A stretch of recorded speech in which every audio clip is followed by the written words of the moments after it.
try to be back to the children. That's it. So, but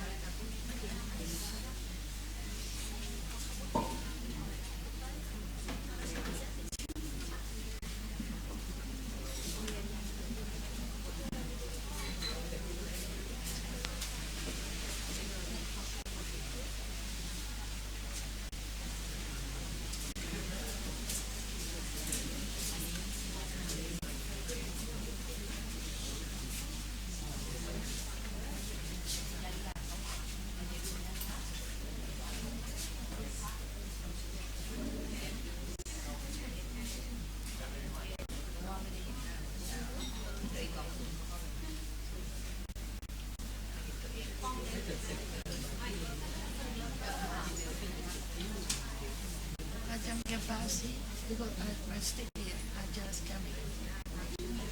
It's not in the way. It's all right. It's fine.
Xin kính chào tất cả các quý sư, quý cô và quý vị tham gia pháp đàm. Trước để bắt đầu buổi pháp đàm chiều nay thì chúng ta sẽ quay trở lại với cả câu hỏi của bạn Loan.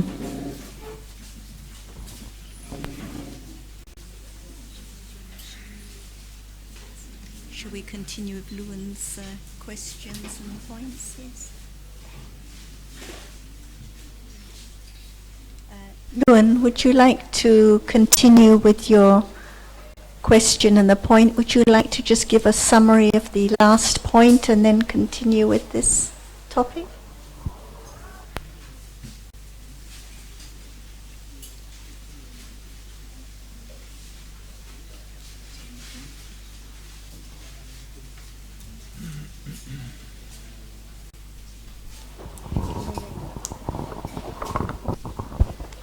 Dạ, câu hỏi của con là con muốn mọi người có thể phân tích rõ hơn về tâm thiện cũng như là tâm bất thiện, khoảnh khắc thiện và khoảnh khắc bất thiện, để cho mọi người cũng như là ba mẹ con có thể hiểu rõ hơn trong đời sống hàng ngày qua những việc làm của mình, thì đâu là khoảnh khắc mà có bất thiện và đâu là khoảnh khắc có thiện ở đó.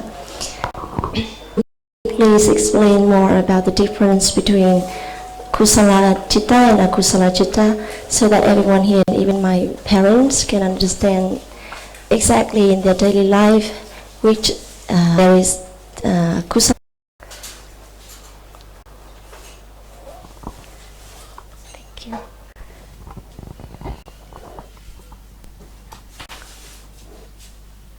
Do we know at this moment whether the Chitta is Kusala or Agusala? Probably not. Liệu ở khoảnh khắc này chúng ta có biết lúc nào tâm là thiện và lúc nào tâm là bất thiện hay không? Có thể là không. But the first one is a moment of development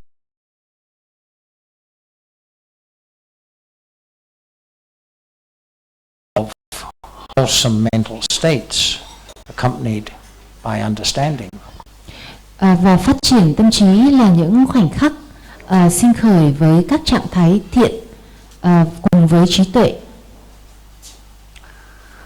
Other ways of describing wholesome mental states are the four qualities of metta, karuna, mudita and upekkha.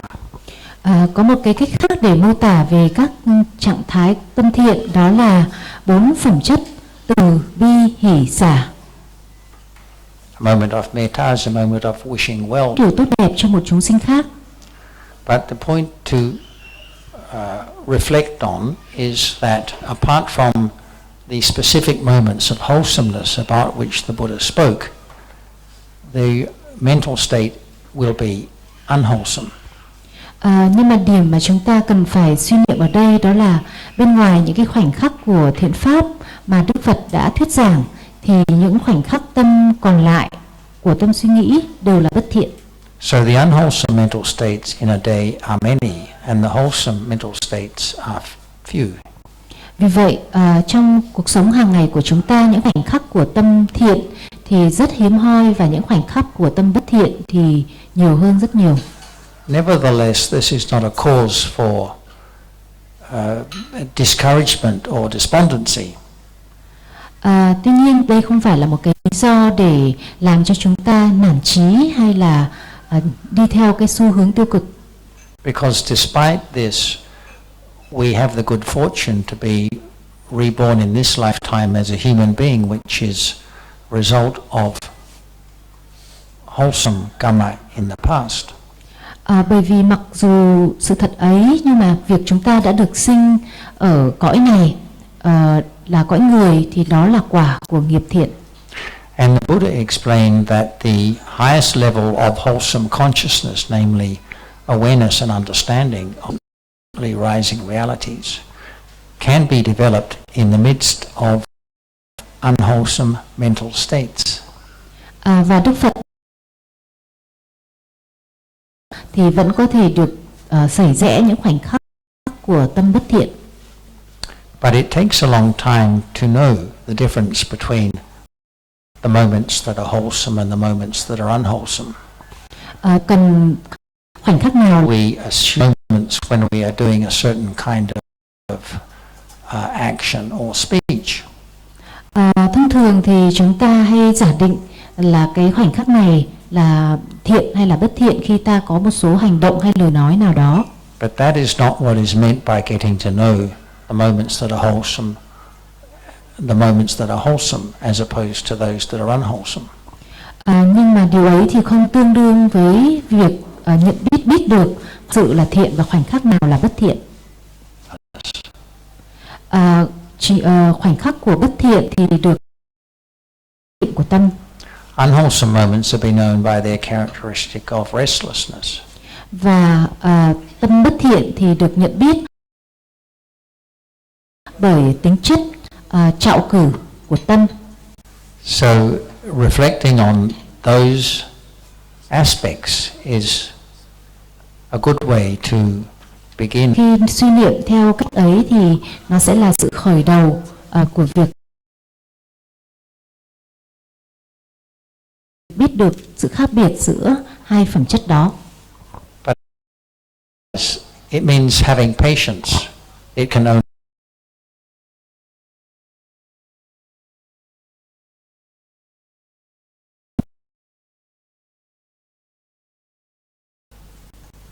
Và những cái gì dễ bị quấn theo những suy nghĩ như là tôi và những thiện pháp của tôi, hay là tôi và đặt ta trên cái con đường hay là cái hướng đi sai. From the first moment of life,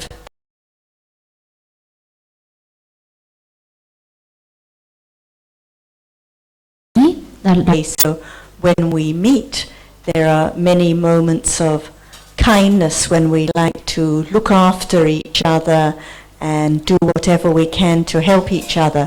These are wholesome moments.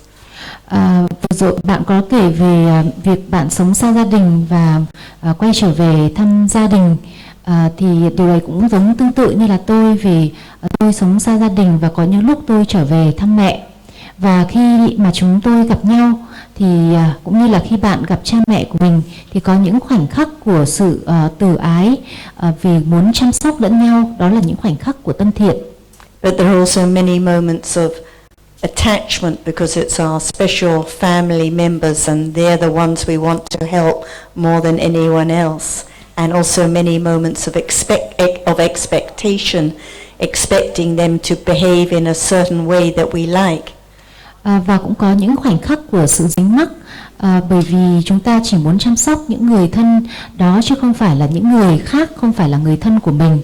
Và rồi cũng có những khoảnh khắc của sự mong cầu vì chúng ta mong đợi người thân của mình cần phải hành xử theo cách này hay cách khác. And those are unwholesome moments, like when we just want to have a pleasant feeling by being close to our friends now. Và đó cũng là những khoảnh khắc của tâm bất thiện, giống như là hiện giờ khi ta muốn gần gũi với những người bạn của mình. Just to what is seen and what is heard, thinking about this is the. Và rồi cũng có những khoảnh khắc của dính mắc sau cái thấy và cái nghe, những khoảnh khắc với sự dính mắc và đó là tâm bất thiện. Moments of kindness when they would like to prepare special food for your visit or make everything very comfortable for you, but many unwholesome moments when they kill or harm the animals, as you mentioned. But this is daily life, wholesome moments. Và có những khoảnh khắc của và cũng bên sau đó thì lại cũng có những khoảnh khắc của có những khoảnh khắc của suy xét và mong được nghe giáo pháp để có được lợi ích, nhưng mà cũng có những khoảnh khắc. It's all by conditioned life is just like this, seeing, hearing, kusala, akusala, usually very little understanding. Và cái hiện giờ thì cũng có những khoảnh khắc của cái thấy, những khoảnh khắc có những khoảnh khắc của tâm thiện, và khi vậy đối với những người sẽ trở về nơi ở của mình, chẳng hạn như là về ngôi. Từ vô thường, từ khổ và từ vô ngã. Thank you John and Sarah for your perfect answer, and I also want to have another question which is quite,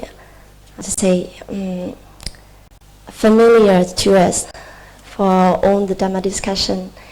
That is, could you please explain clearly, in detail, about the four words? The first one is Dhamma, the second one is Anicca, the third one is Dukkha, and the last one is Anatta.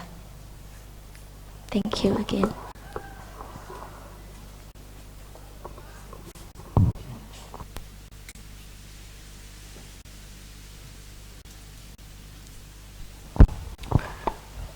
Well, as usual, we'll take them one by one. Dhamma refers to anything that is real at the present moment. Như thường lệ thì chúng ta sẽ nói giải phân tích từng từ một. Thứ nhất là về từ pháp. Pháp là chỉ đến bất cứ cái gì là thực ở khoảnh khắc này. By real, we mean that it can be the object of understanding if understanding is sufficiently developed. Khi nói là từ thực thì chúng ta đang nói đến cái ý nghĩa rằng chúng có thể trở thành đối tượng của trí tuệ nếu phát triển đầy đủ. By real, we also unchangeable and common to beings. And so seeing consciousness is seeing consciousness, whether it's a human being, an animal, beings in other realms, or whatever kind of being.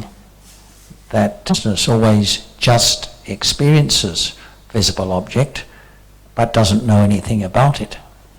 Nhãn thức thì chỉ kinh nghiệm đối. The product of thinking that follows the seeing consciousness, or which arises in between different moments of seeing consciousness. Biết được những cái chi tiết về đối tượng thị giác thì là chức năng của suy nghĩ mà sinh khởi sau những khoảnh khắc của cái thấy. Thinking about what has been seen, heard, smelt, tasted or touched is another reality. Nghe về cái được ngửi, được nếm, được xúc chạm lại là một loại thực tại khác.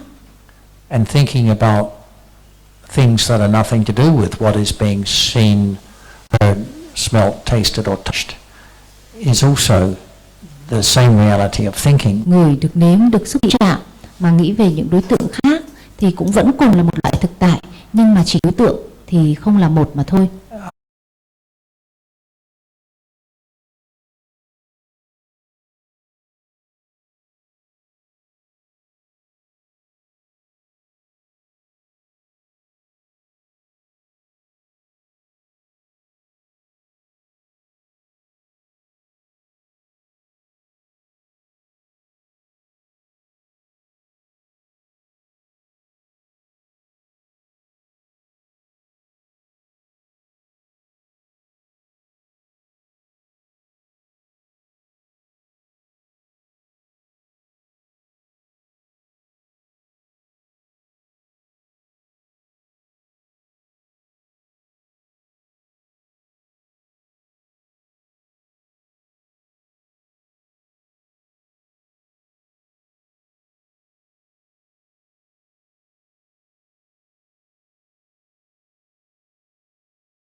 about these things, but the development of the direct understanding of those characteristics takes a long time.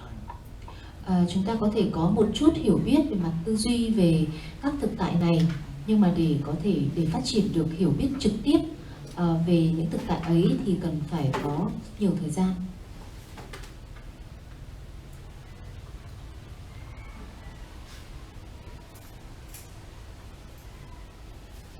We are talking about that which is now arising and falling away so fast, unknowingly all the time. Hiện giờ chúng ta đang nói về những thứ đang sinh và diệt và không được nhận biết suốt cả ngày. They arise and fall away so fast beyond expectation at all. Chúng sinh và diệt rất là nhanh và ngoài cái sự tưởng tượng hay hình dung của chúng ta.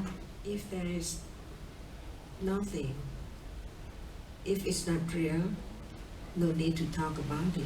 But since it's so very real, it's life. That's why we talk about it in order to understand what is it in truth. Chúng rất thực, bởi vì nếu chúng không là thực thì sẽ chẳng có ích gì khi nói về chúng. Nhưng mà bởi vì chúng là thực và chúng là cuộc sống, cho nên chúng ta cần phải nói về chúng để hiểu thực sự chúng là gì. We talk about wholesomeness, and it's now unknown that it arises and falls away all the time. Chúng ta nói về thiện pháp, và đó cũng chính là bây giờ chúng sinh và diệt luôn luôn mà không được nhận biết. Life is different in each moment. Some are moment of seeing and some are hearing.